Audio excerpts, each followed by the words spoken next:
Good morning and happy Sabbath. I hope you're all very happy today. God is good all the time. All the time, God is good. What a great blessing and joy to be in His presence, and praise the Lord. Welcome to in-depth, interactive Bible study of Sabbath school lesson. Today, we are going to discuss about the seventh lesson in our Sabbath school book. This quarterly is very blessing quarterly. I am so blessed by reading this quarterly book as well as the lessons that has been taught by our friends. It is really a great blessing, those who are reading this. And today this title is When Conflicts Arise. When conflicts arise, it has two meanings. When conflicts arise, what to do? When conflicts arise. When conflicts arise, what to do? When conflicts arise. How conflicts arise?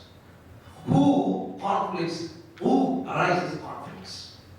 These are the questions we can just keep going and asking. Do we have conflicts in our universal mission, in our church? Yes. What kind of conflicts do we have in our churches? In Adventist church? Woman ordination. Okay. The things that you don't like is woman ordination? Yes. Okay. You are against woman ordination. Okay. This is the greatest conflict going on right now in our mission. Okay. Any other conflicts? Any other conflicts? Until you can say. Pastor Jeffrey also can share your points. You can. We compromise a lot. Oh, very good point. And that is also, we compromise a lot? Yes. If you don't compromise, very hard. People will not come and they won't love to come to churches because they expect always to compromise with the word rather compromise with the truth. That's a right word used. Very beautiful thought. Anything, Pastor Jeff? What conflicts do we face today in our church? Politics. Politics, great point. Brother John, you really said a wonderful point. Politics, which Christ doesn't like at all. It's a horrible thing going on in our church. Terrorism, we can say, it's more than terrorism. Politics. I really hate that politics. But I'm not telling that, it should be out of the church, not inside the church. Wherever I go to preach, I always tell, keep your politics outside. It should not be in the church. God doesn't like it. That's correct. Very good point. Any other points? Yes. But it's a reality, Yes. especially more so now than ever. Okay. So I guess the question is, how do we deal with, the Solutions. issue of either politics? Later on, I'm sure you have Definitely. maybe the lesson study Yes, experience. Pastor. Yes. And of course, if you are following social media, there's a lot of, complaints or, observations about abuse of authority, authoritarianism, Okay. and misuse of funds, Mhm. and so on and so forth. So they, just like the world, That is also another way. just like the world Mhm. itself has so many problems, Mhm. same way we are struggling, even though it is God's church. That's right. Even within the church, Mhm. disagreements, Mhm. misunderstandings, Mhm. relationship issues. Mhm. So, yeah, there are a lot of problems. We have got, yes, A lot of conflicts. very confident points it is, misusing the finance. Financially, when we are sound, still we are misusing and not utilize exactly the way that we are supposed to utilize the money. And that is another things going on in our church. Living with saints in heaven, it is a glorious experience. Living with saints in heaven, it is a glorious experience. But living with the same saints on the earth, it is altogether a different story, a man's. Living with the saints in heaven, it's a glorious experience. But the same way, if you want to live with the saints in the world, it's altogether a different story. Why? Nowadays, so-called saints are fighting each other. Not able to get along with others. Can you say that I will go to church where there is no problem? Can we say that I will go to church where there is no problem? Can you see anywhere the church where there is no problem? No. Any good answer can tell me. Is there any church where there is no problem? Or can I say, I will go to church where there is no problem? You have to, I think you have to define, And just tell her through my pastor, I'll be happy. to answer the question, I think you have to define what you call a problem. If you count every little issue as a problem, everybody has a problem. Every church has a problem. Okay. But if the problem, if that kind of problem causing an issue as a community at large, as a church, I think you have to categorize a little bit there. Adams Clark is telling, we are not going to worship the Lord in heavenly sanctuary. We are coming to worship the Lord on the earthly sanctuary. We are worshiping the Lord where? Not in heavenly sanctuary, but earthly sanctuary. In heavenly sanctuary, no problem, but in earthly sanctuary, there is a problem. If I would say, another statement, another man says, if I would plan myself to go to the church where there is no problem, then I will be the problematic person in the church where there is no problem. If I would go to the church where there is no problem, then I will be a problem creator in the same church where there is no problem. If there is no problem, then it is not a church. If church is there, problems will be there. If the church is there, problems will be there. If there is no problem, then that's not a church. Because Satan is always like a roaring lion, planning to swallow the children of God, to deceive the children of God, even the selected ones. So always, Christ was there. How many disciples were there? 12. By whom Christ was crucified? Judas. He was betrayed by whom? Judas. Yes. If that is the case with Christ, how it will be in the church? See? Can you understand now the conflict? So, church will have a problem, but at the same time, in the early days, when there was a day, in the first century, when they were together, how many people were together? How many people were together? 3,000 people. Can you remember? On the day of Pentecost, how many people were baptized? 3,000. They brought all their share. They kept it in the presence of the Lord. And they shared and they had food every day and they were worshipping the Lord. But of course, what was there? There was a problem. Not that because they are, anointed by the Holy Spirit, they receive the Holy Spirit, they have the power of the Holy Spirit, that there cannot be having any problem. Did you get all right? Can you understand what I'm trying to say? Yes. Yeah, that is true. Yeah. But again, coming back to what I was trying to say, Yeah. I think, let me define this way, I believe we have to classify between issues and problems and conflicts. Okay. Okay?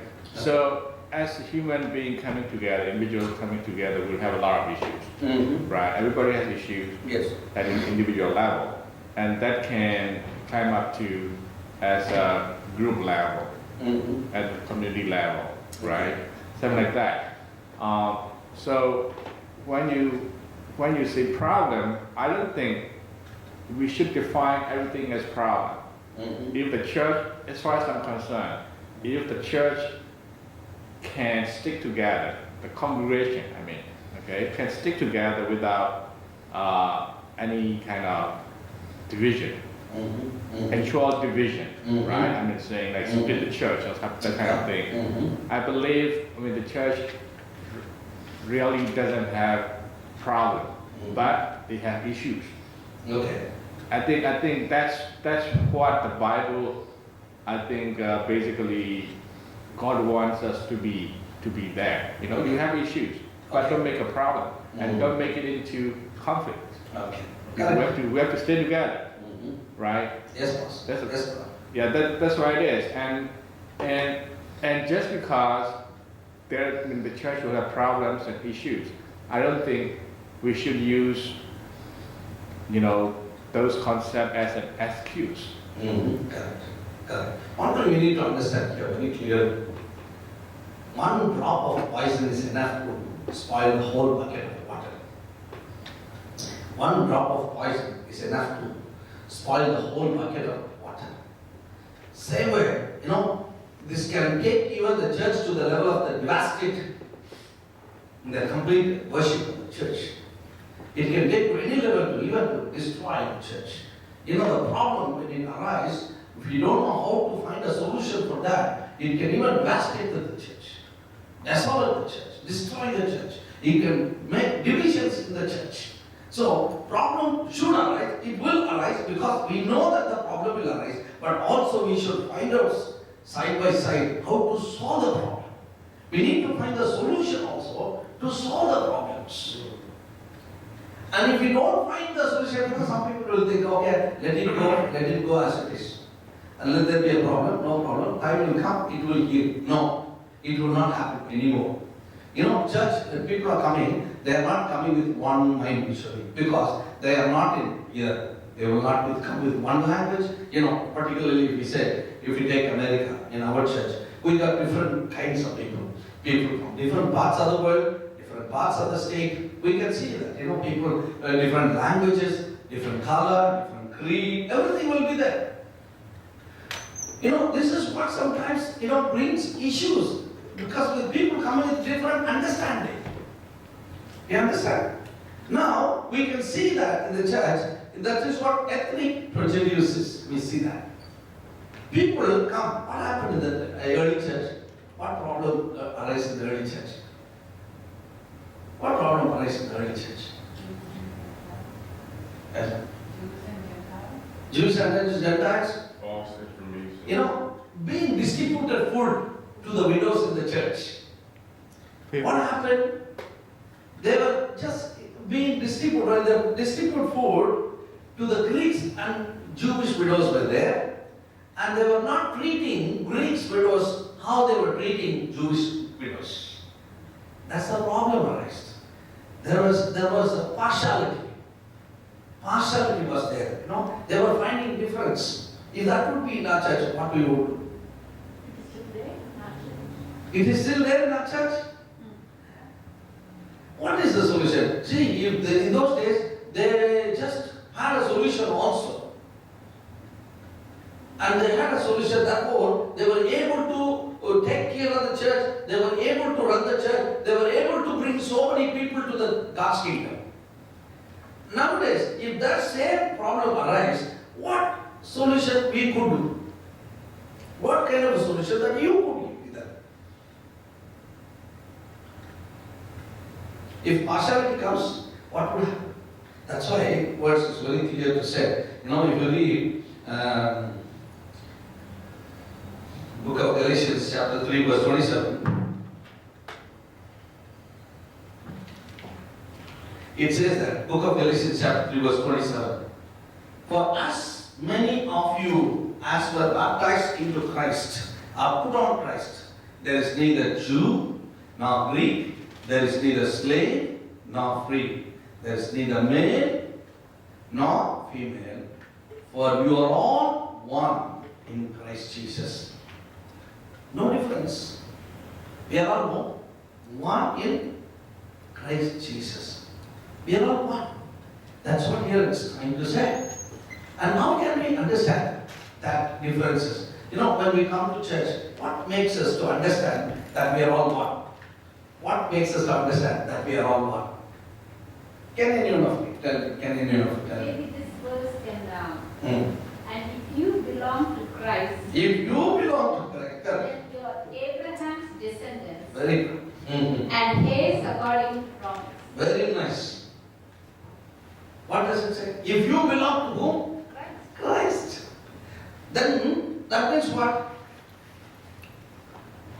Where Christ dwells, in whose heart Christ dwells, they will not have any partiality. They will not show any difference. They will not have any enmity. They will not have enmity, envy, anything, jealous, nothing will be there. They will say everybody is same. If we don't have Christ in us, then we will see everything. You know what happened now? I want to read this one. I want you to read this one. Book of Acts chapter 6, verse 1 to 6. Let us read and meditate upon this. Because of the whole week lesson is in it. When I read that, I really was touched and I was impressed. Let us open our Bible to the book of Acts, chapter 6, verse 1 to 6. Just read it for me. If you could help me, I'll be happy. One of you can take a mic and just take it. Yes, sir.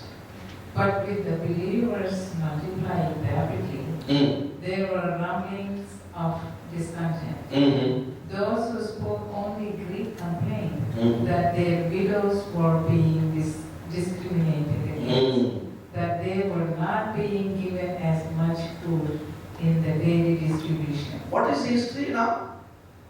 The food was not given to whom? To the widows, Greek widows. So there was a dispute. What happened now? The problem arises now there. Okay. As the widows who spoke Hebrew, so the 12 called a meeting of all the believers. We should spend our time preaching, not administering a feeding program. This program, they said. Now, look around among yourselves, dear brothers, and select 7 men, wise and full of the Holy Spirit, who are well thought of by everyone. Now what's happening here? We'll come again, we'll read further. What's happening here now? What apostles are telling now? We are not here to, take part in tables. We are not here to share in your tables. We are here to do what? Preaching. It's a ministry. So what they wanted to do now? They wanted to select how many people? 7 people for what? To serve. See, both are same ministry. Diakone. The word Greek word diakone means what? Ministry and service. Both are the same meaning. Ministry means what? To serve the Lord. Serve means what? To serve the people. So what now? Now apostles would have taken a upper hand and said, okay, we'll deal with that. They don't want to do that. What is my work? That to do. So that my church will grow. What is Amudamavan? Amudamastu. So that the church will grow through. Because I'm not only a person where I have to bring growth in the church, because you are also part of Christ, I am also part of Christ. We should work together and make that things are coming up in life and praise the Lord and bringing many people to the kingdom of God. So God has, they just exactly kept a role. What happened now? They wanted to appoint how many people? 7 people. And now what to do now? What is their work? How they will work now? How they will work? What is the power until? What power they will given? Just read it. 1 second. Read this verse. With what help they did? With the Holy Spirit, who are well thought of by everyone. And we will put them in charge of this business. How they select people now? How they select people? They have to. Now they are looking for what kind of a people? They are looking for what kind of a people? Wise. Wise. Full of the Holy Spirit. Full of Holy Spirit. That means what? Now who selects now? People. Who selects now? They pray and they select with the power of the Holy Spirit. Now in our church, what happens? Now how they will try to find people to develop the church? I don't want to say, I know. You have to tell them, because this is a life going on. No? Well, let people understand what's happening in the church also. Nowadays we look for the leader, good looking, supporters by others, support by politicians. If your family members are there. If their family members are there. Praising people, if they give more money or if they make anything, with authority they come. And people are with different mind, they don't really select with prayer. I think we should follow that. Amen. We should follow this. We will see the prosperity in the church. We will see the blessing in the church. We will see many good things happening in the church. We will see things are going good around the church. What we should do is make sure that whatever that we do, everything should be done with the power of the Holy Spirit. Not by our own power, not by our own intelligence, not by our own thinking. I tell you, in the miracle prayer session, I tell you, there are so many things that we need to learn in our life. The more we go closer to God, the more we suffer. That doesn't mean that, we are suffering because we are left by God. No. Chaos are the seeds of seeing the miracles from God. Chaos, disorders, problems, trials, tribulations, temptations are the seed. No problem. Then we are not with Christ. We are not growing in Christ. There should be a problem. Then you will see the power of God. Did you understand, Sister Lynn? If we don't find problem in our life, then we are not with God. If you are with God, then there will be a problem. That means you are growing in Christ, not growing in church. Forget about whether we are growing in church or not, but we are growing in Christ. Rather having 100 people in the church and don't go to heaven, even one. What is the use of having church? But having only few people, handful of people, going everybody to church, heaven, is a blessing. That's what I feel. That's what I feel. I don't know what you feel. Amen. So I would like to tell you one thing here. We should give every petition and supplications to the will of God. And say, Lord, what is your will? See, they went to the Lord, they prayed, and they selected, and they appointed. They were not crazy after positions. They were not crazy after money. They were not crazy after anything. People, they saturated their life with their career. They thought, apostles thought there is our work to do ministry, not serving people. If that could happen in our church, we will not have any problem. All church will grow, and many people also will come to our churches. Yes. So we need to submit. What happened? Read until now. What happened now? Let's see. We will put them in charge of this business. Okay. Then we can spend our time in prayer, preaching and teaching. Where they can spend time? Prayer, preaching and teaching. See? Where we need to spend more time? Prayer. Are we spending more time in prayer for anything to happen? That takes that preaching. Read. This sounded reasonable to the whole assembly, and they erected the following. Now, listen carefully. This is very important to learn. They erected the following. Stephen. Who is Stephen? A man usually full of faith. Full of faith. Who is he? And full Stephen, of faith. full of faith. And the Holy Spirit. See? Full of faith and the power of the Holy Spirit. When Stephen was speaking, he was speaking with authority. And his face was shining like an angel's face. And people became mad at him.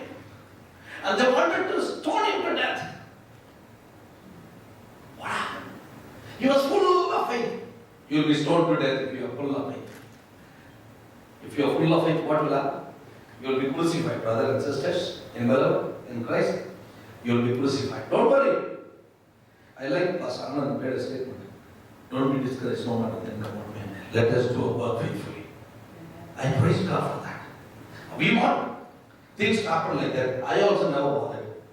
So far I worked in India, when I don't get people, I don't worry. I think, okay, God is just trying to teach me some lesson and is curving me and inscribing me and tuning me. Then the time will come, everything will turn into blessing. When we are in tears, one day it will turn into what? Joy.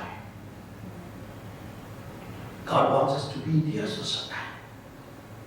That doesn't mean that, we are going to be always. No, time will come, things will change. This will not be the same. Yesterday and today forever, but Jesus will do wonders in our lives. We need to wait on the Lord, on the Lord, on the Lord, on the Lord, on the surface of the earth, always. That's all we need to do. Now what happened now? They selected who? Stephen, what? Full of faith with the power of the Holy Spirit. Next time. Philip, Prochorus, Philip, okay. Nicanor, Okay. Timon, Parmenius, Mm-hmm. Nicholas of Antioch, a Gentile convert to the Jewish faith. How many people are there from Jewish community? Tell me. Out of those 7. How many? This one. Why there is a mixture?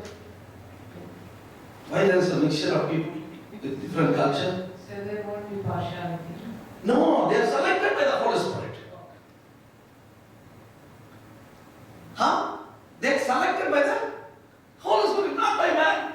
If I am selected by the man, then I will be and my kin will be there. They are not selected by the human being. They are selected by heavenly being. They are selected by the Holy Spirit. Am I right, Auntie? So whatever that things happening, we should think, Lord, you select, you do it. You don't have to worry about things because everything is possible by Him, not by any one of us. Not by anyone. So we need to be on knees to ask the Lord to guide us and lead us, so that you will see the leading. It will be great, marvelous leading. I tell you, you will be wondered to see that leading. That's why I always say, Lord, you lead me. You guide me. Otherwise I cannot. What Moses said, 40 years he was in the wilderness. 40 years he lived in palace. 80 years passed. Now what he said, I am unable to speak, Father. You send somebody on behalf of me. I cannot speak with whom? Pharaoh. What God did? Moses. Not you. Who is speaking through you? Me. Who is leading you? Me. Who is guiding? Me. Who is guarding? Me. See? That's how we need to understand. Now what happened? No partiality. That's why there are a problem between Jews and Gentiles. And Jews, they don't want to go to Gentiles to preach the word of God because they thought it is a sin. They thought it is a sin. But Peter had a vision. When he was there in Joppa, in Simon's house, the channel, he said to go where? To Cornelius' house. Who were there around? Who is that man, Cornelius? Gentile. Was he an ordinary guy? Centurion. Why God selected him? Why God told Peter to go to him? It is because Cornelius was a sinner. He was a light to the world of hope. He was a light to a hope to whole Jewish community. He was a light bearer to whole Jewish community. He was doing so many good things to people, though he was not belongs to God, though he did not know God, though he was not having a knowledge of God, still he was faithful to his conscience, and he was doing so many good things to the people, and he was so good to many people. God told, go to him. Imagine. And what happened? They also received what? The power of the Holy Spirit. So in other words, Yes. even though we are not preachers, Yes. even though we are not teachers, Yes. or anything being around anywhere, Yes. we still have to be faithful and Amen. do what He asks us to do. Amen. Keep praying. And also it says about Cornelius Mhm. in Acts 10, Mm-hmm. a devout man A devoted man. and one who feared God See? with all his household Mm-hmm. and gave many alms to the Jewish people See? what Jewish community. Pray to God continually. Oh, how you was praying to God? Continually. No prayer. You know what we will do? Pray, pray, pray. Each one will pray, you know. Donkey will do what? It will pray, it will shout. We say in English word, pray. If we don't pray, we will pray. We need to pray. He was continuously praying. See? To solve the problem, we need to have two things. One is what? Prayer. Second one is? You see the power of the Holy Spirit. No one problem will be there in every church. Politics will be there, as you all said. Misuse of money will be there. Misunderstanding will be there. Color will be there. Creed will be there. You know, sometimes people will come with different castes in India, with languages, colors, different mind, different thoughts, different views, different ideas. But it can be solved only when we pray and ask the power of the Holy Spirit to take control of us. So I would like to end up with one conclusion that if there is no problem in the church, then it is not a church. Because we are living on the earth, not in heaven. But we need to look for the guidance of the Holy Spirit to solve the problems that we come across, so that all the problems will be solved. Not we should look for the man, somebody who is intelligent, who is wise enough, who has more knowledge, who knows, who acts better, who has many things, who is rich and all that. No. We should look for the power of the Holy Spirit to come and take control of us and solve the problem. So that church will grow. We will grow. We will not. Whether we grow in church or not, we will grow in Christ. And we will be blessed.